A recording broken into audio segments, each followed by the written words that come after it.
ইশরাক সাহেব কেন প্রতিমন্ত্রী হয়ে স্যালুট দিল এটা বুঝলাম না।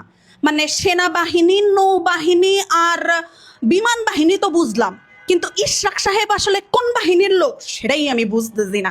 মানে উনার তো ন্যূনতম মানে যদি একটু রাষ্ট্র সম্পর্কে, রাষ্ট্র পরিচালনা সম্পর্কে জ্ঞান অথবা ধারণা থাকে তাহলে আসলে এইরকম করার কথা না। ইশরাক সাহেবের মানে কি হয়েছে ব্যাপারটা আমি ধরতে পারতেছি না। মানে এটা আমার বোধগম্য না। ইশরাক সাহেব যদি আমাকে একটু বুঝাইতেন যে আপনার আসলে কেন এইভাবে সেলুট দিতে হয়েছে, আমি আসলে একটু জানতে চাইতেছিলাম।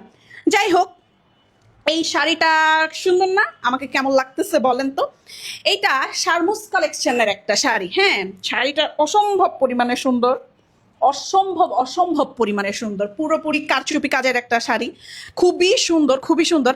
আমি আসলে একটু মোটা দেখে এরকম ব্লাউজ পরছি, কিন্তু এটার ব্লাউজটা অসাধারণ সুন্দর। আমরা এটার ব্লাউজটা একটু দেখে নেই। খুবই সুন্দর শারমুস কালেকশনের শাড়িটা। এটা ওয়াও, কি সুন্দর ঝুলনি, আর পিছনে নেটও আছে।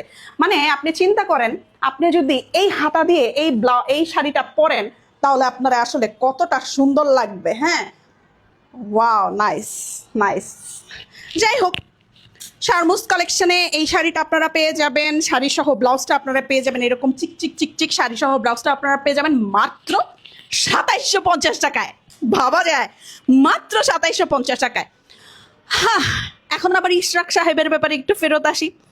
প্রতিমন্ত্রী হিসেবে আপনার আসলে এটা করাটা শোভা পায় না ইশরাক সাহেব, বুঝতে পারছেন?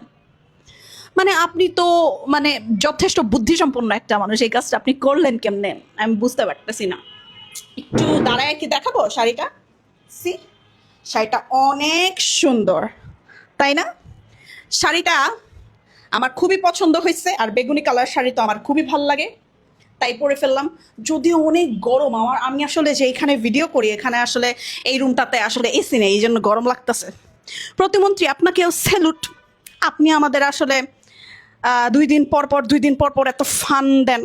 এই ফানের জন্য আমরা হাসতে পারি, আমরা খুশি হইতে পারি, আর খুশি হয়ে এই গরমের মধ্যে শাড়ি মারি পইরাও আপনাকে নিয়ে ভিডিও করতে পারি। ধন্যবাদ আপনাকে আসলে।